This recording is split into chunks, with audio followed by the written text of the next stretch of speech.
नमस्कार साथियों, मेरा नाम दीपक कुमार साहू। एक बार फिर से मैं आप सबका न्यू लाइट विद दीपक में स्वागत करता हूं। आज हम लोग सीखेंगे कि ऐसा वृत्तखंड का क्षेत्रफल निकालना जिसकी त्रिज्याएं अलग अलग हों। हालांकि वृत्त की त्रिज्या कोई अलग नहीं होती, वृत्त की ये विशेषता ही होती है कि उसकी सारी त्रिज्याएं बराबर होती हैं। फिर भी अगर आपके सामने ऐसा कोई प्लॉट मिल जाए जिसमें एक तरफ बड़ा हो और एक तरफ छोटी रेखा हो, ठीक है, तो आप उसका क्षेत्रफल कैसे निकालेंगे, इसी के बारे में हम डिटेल से समझेंगे। तो वीडियो को पूरा देखिएगा, कहीं स्किप मत करिएगा, पूरी बात आप अच्छे से समझ जाएंगे। तो सबसे पहले क्या काम करना है कि सबसे पहले आपको ये जो दोनों रेखाएं अलग अलग नाप की हैं, जिन्हें आप त्रिज्या कह सकते हैं, इन दोनों का औसत निकालिए कि औसत कितना है। औसत का मतलब होता है कि जैसे मान लीजिए कि एक दिन आप 100 रुपए कमाए और दूसरे दिन आप 200 रुपए कमाए, तो 2 दिन का कितना हो गया? 200 और 100, 300 रुपए हो गया। तो अब 300 में 2 का भाग करेंगे तो 150 आएगा। तो कहा जाएगा कि आप औसतन एक दिन में 150 रुपए कमाए, जबकि आप 150 किसी दिन नहीं कमाए थे। पहले दिन 100 रुपए और दूसरे दिन 200, फिर भी औसत कितना आया? 150। ठीक उसी तरह से इसका जो औसत आएगा वो इसमें दिखेगा नहीं, लेकिन औसत औसत होता है। तो 46 में 40 को जोड़ा जाएगा। तो औसत निकालने के लिए, औसत निकालने का तरीका क्या होता है कि जितनी संख्याएं हैं उनको जोड़ दो और जितनी संख्याएं हैं उनका भाग दे दो। जैसे मान लो 40 और 46 का औसत निकालना है तो 40 धन 46 बटे 2, क्योंकि 2 संख्याएं हैं इसलिए 2। अगर 3 संख्याएं होती तो तीनों को जोड़ा जाता और नीचे 3 लिखा जाता। 4 संख्याएं होती तो चारों को लिखा जाता और नीचे 4। मतलब जितनी संख्याएं उतना नीचे और संख्याओं का योग। तो चूंकि हमारे सामने 2 संख्या है, एक 46 और एक 40, जोड़ दीजिए। 46 40 कितना होगा? 86 बटे 2।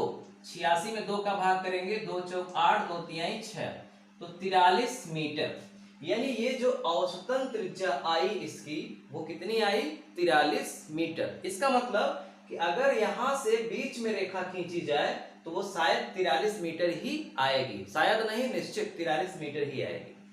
अब हमारे सामने औसत त्रिज्या तो आ गई 43 मीटर। अब हमें क्या निकालना है? क्षेत्रफल। तो पिछले वीडियो में आप लोगों ने देखा था कि क्षेत्रफल निकालने का फार्मूला क्या होता है। जब 90 डिग्री का कोण यहां नहीं बनता, 90 से कम रहता है या 90 से ज्यादा रहता है, तो उसका क्षेत्रफल निकालने का तरीका हमने बताया था। त्रिज्या लिख दीजिए और गुणित चाप बटे 2, ये फार्मूला है। चाप को हम समझाए थे कि जो ये बिल्कुल गोलाकार रेखा होती है एक तरफ की, उसे चाप बोला जाता है। तो त्रिज्या कितनी आई है? 43। देखिए अब आपको 46 और 40 से कोई मतलब नहीं है, क्योंकि 46 और 40 का ही औसत 43 आया है। तो अब आपको 43 लिखना है और गुणा करना है 70 का, और फिर 2 का करना है भाग। तो 70 से 2 कट जाएगा, या सीधा कर दीजिए 0, गुणा कर दीजिए 7 त्रिक 21, 7 चौक 28 और 2 30 बटे 2। यानी 43 का 70 में गुणा किया 3010 आया बटे 2। अब 3010 में 2 का भाग कर दो, तो 2 एकम 2, 2 पंचे 10, 2 जीरो में 0, 2 पंचे 10, 1505 वर्ग मीटर, क्योंकि लंबाई मीटर में है। यानी ये जो प्लाट या खेत है जिसकी एक तरफ लंबाई 40, एक तरफ 46 और वृत्ताकार जो रेखा है परिधि की ओर वो 70 है, इसका क्षेत्रफल आया 1505 वर्ग मीटर। पिछले वीडियो में हम लोगों ने जो देखा था उसमें ये लंबाई और ये लंबाई बराबर होती थी, तो किसी एक को ही लिख लेते थे यहाँ पे और चाप से गुणा कर देते थे। आज अलग अलग है, तो हम पहले औसत निकाल लिए, जो आया उसको लिखे और चाप लिखे, गुणा कर दिए, 2 का भाग कर दिए, सीधा उत्तर आ गया। चलिए एक सवाल और समझ लेते हैं। मान लीजिए एक दूसरा प्रश्न है, पूरी बात समझ में आ जाएगी।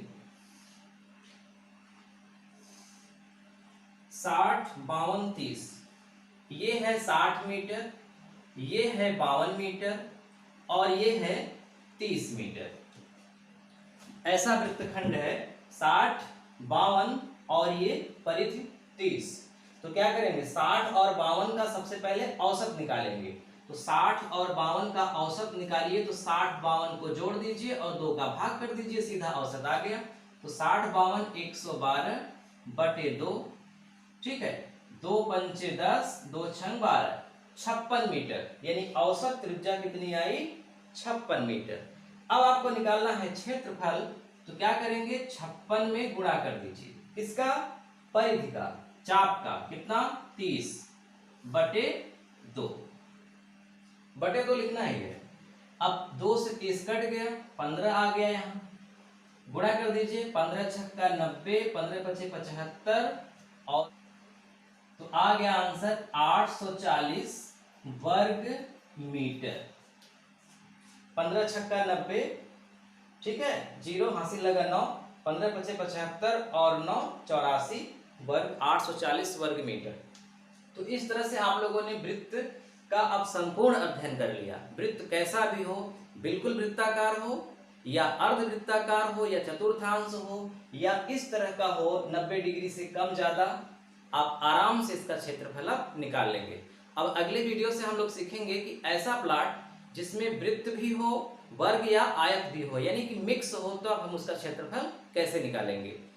एक आवश्यक सूचना है आपके लिए, बहुत सारे लोग कमेंट करके पूछते हैं कि सर लेखपाल का या अमीन का कोई बैच चला रहे हैं क्या। तो उन लोगों के लिए है कि अगर आप लेखपाल या अमीन का कोर्स करना चाहते हैं तो हम फ्री ऑफ कास्ट पढ़ाएंगे, आपको बिल्कुल फ्री में पढ़ाएंगे, कोई चार्ज नहीं लेंगे। इसके लिए एक हम टाइम निर्धारित कर देंगे, लेकिन हमें पता होना चाहिए ना कि कितने लोग पढ़ना चाहते हैं। पता चला यहाँ हम पढ़ाने लगे और 10-20 लोग ही पढ़े तो मेरा मेहनत बेकार जाएगा। तो मैं चाहता हूँ कि मुझे पता चले कि कितने लोग पढ़ने वाले हैं। तो इसके लिए जितने लोग पढ़ना चाहते हैं वे कमेंट करें, अपना नाम लिख करके कमेंट करें कि हाँ मैं पढ़ना चाहता हूँ। उसके बाद टाइमिंग बताएं। अगर टाइमिंग जिसका ज़्यादा समझ में आया, जैसे कि मान लीजिए बहुत सारे लोगों ने कह दिया कि रात में 8 बजे, बहुत सारे लोगों ने कह दिया कि दिन में 1 बजे, यानी कि जो टाइम आप चुन लेंगे उसी टाइम पे हम वीडियो अपलोड करेंगे। आप आराम से देखिए और घर बैठे पढ़ाई करिए, लेकिन इसके लिए हमको जानकारी होनी चाहिए कि कितने लोग पढ़ना चाहते हैं। तो जरूर कमेंट करिएगा जो लोग पढ़ना चाहते हैं। ठीक है, मिलते हैं अगले वीडियो में। नमस्कार।